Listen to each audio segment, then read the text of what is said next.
நடிகர் அஜித் குமார் சடனா ஒரு அறிக்கை விட்டுருக்காங்க ரசிகர்களுக்கு. என்ன அப்படின்னா, என்னை நீங்க பொது வெளியில அஜித்தே, அதாவது கடவுளே அஜித்தேன்னு நீங்க சொல்றீங்க, அது எனக்கு சுத்தமா விருப்பம் இல்லை.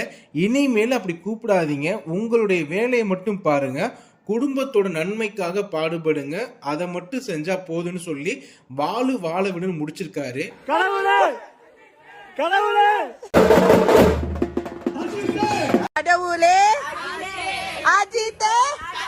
பொதுவா சில நடிகர்கள் ரசிகர்களுக்கு இதை பண்ணுங்க அதை பண்ணுங்கன்னு சொல்லி தான் இந்த மாதிரி அறிக்கை விடுவாங்க. ஆனா முறையா நடிகர் அஜித் இதை பண்ணாதீங்கன்னு சொல்லி அறிக்கை விட்டுருக்காரு.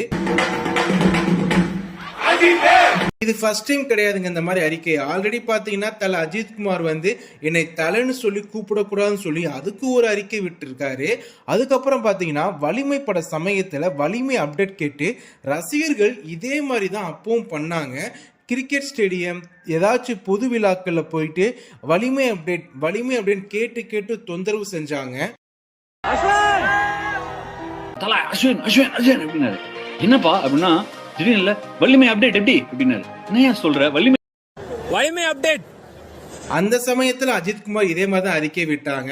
ஏன்னா இப்ப பாத்தீங்கன்னா இந்த கடவுளே அஜித்ங்கிறது ரொம்ப ட்ரெண்டிங் ஆயிடுச்சுங்க. ஏன்னா ஒரு 1 வீக் முன்னாடி பாத்தீங்கன்னா ஏதோ அரசியல் கட்சி தலைவர் மீட்டிங்ல அங்க இருக்கக்கூடிய தொண்டர்களோட சேர்ந்து கடவுளே அஜித்ன்னு சொல்லி அங்க இருக்கக்கூடிய மினிஸ்டர் உடனே கோவப்பட்டு எந்திரிச்சு போயிட்டாங்க. இது மாதிரி நிறைய விஷயம் இப்ப நடந்துகிட்டு இருக்குங்க. இந்த மாதிரி பிரச்சனைனாலதான் மறுபடியும் ஒரு அறிக்கை விட்ட கட்டாயத்துக்கு தள்ளப்பட்டாங்க. அது மட்டும் இல்லைங்க, ரீசெண்டா வந்த விடாமுயற்சி டீசர்ல கடவுளே அஜித்தை தீமை வேற மாதிரி வெர்ஷன்ல அனிருத் கம்போஸ் பண்ணிருக்காங்க. இது எப்படி அஜித்துக்கு தெரியாம போச்சுன்னு தெரியல.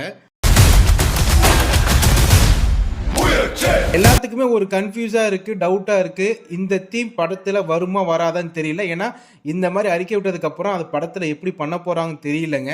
அது மட்டும் இல்லாம ரசிகர்களும் இந்த மாதிரி புரிஞ்சுக்கணும். கண்டிப்பா ஒரு மனுஷன் ஒரு அவ்வளவு பெரிய எடுத்துட்டு இருக்கக்கூடியவர் விரும்பாத செயலை கண்டிப்பா செய்யக்கூடாது. இந்த அறிக்கை விட்டதுக்கு அப்புறம் கண்டிப்பா அந்த மாதிரி செயல் நடக்காதுன்னு நம்பலாம். பட் என்ன இருந்தாலும் ஆல்ரெடி தலன் கூப்பிட்டு அதுக்கு அறிக்கை விட்டாரு, வலிமை அப்டேட் கேட்டு அதுக்கு ஒரு அறிக்கை விட்டாரு, இப்ப கடவுளே அஜித்துக்கு ஒரு அறிக்கை விட்டுருக்காங்க. அடுத்து தல ரசிகர்கள் என்ன பண்ண போறாங்க தெரியல. அடுத்து என்ன அறிக்கை வரப்போகுதுன்னு தெரியலங்க.